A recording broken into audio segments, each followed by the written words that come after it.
मुझे भी पहले बहुत घमंड था अपनी ज़िंदगी में। मैं मनमौजी इंसान था, मुझे किसी चीज़ से मतलब नहीं था। मैं अपने काम पे और अपने करियर में बहुत खुश था। फिर फर्स्ट टाइम मैं गया था जमात। मैं जब जमात से वापसी आया हूँ, 40 दिन की गया था। जब मैं वापसी आया हूँ तो लगभग 3 महीने के बाद ईद पड़ चुकी थी। ईद के बाद एक लड़की मुझे मिली।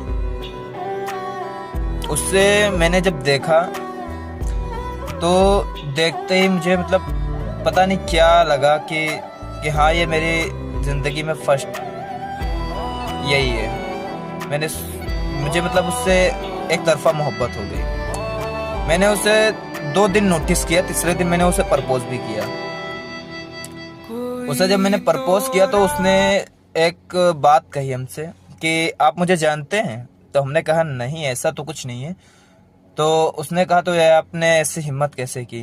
तो हमने कहा देखो, जान न पहचान उससे कोई मतलब नहीं होता है, लेकिन अगर हमें आपसे मोहब्बत हो गई है, एक तरफा ही सही, तो मैं आपसे जिक्र किया और आपको अगर नहीं सही लग रहा है तो आप मना कर दीजिए। तो उन्होंने कहा नहीं, मुझे करनी है, आप भी मुझे पसंद है। तो उन्होंने मुझसे मोहब्बत का भी दावा किया और हमारी बात तो उसके बाद 3 महीने तक चली पड़ा, 3 या 4 महीने तक। उसके बाद फिर मुहर्रम आ गया।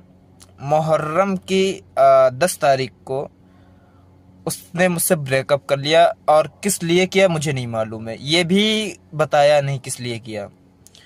और उसके बाद 10 दिन तक मुझे ब्लॉक रखा। 10 दिन के बाद एक दिन मुझे अनब्लॉक किया। उसके बाद मुझसे कह रही कि मेरे घर वाले जान गए हैं और मेरी बहन अम्मी अब्बू को बता देगी, तो उसके लिए मैं आपसे बात नहीं कर पाऊंगी, मुझे भूल जाओ। तो मुझे सब्र आ गया कि चलो ठीक है, मैंने बहुत सब्र किया।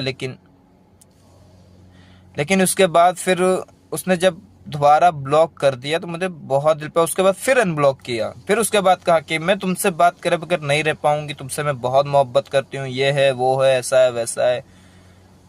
तो मुझे और भी ट्रस्ट हो गया, मेरे दिल में और भी जगह बन गई।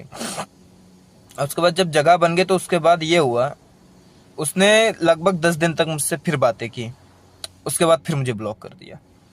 मतलब यहाँ एक मजाक चल रहा है और आज 3 साल बाद मुझे अनब्लॉक किया है। और 3 साल बाद अनब्लॉक करने के बाद 3 साल के बाद 3 दिन बात करने के बाद आज फिर मुझे ब्लॉक कर दिया।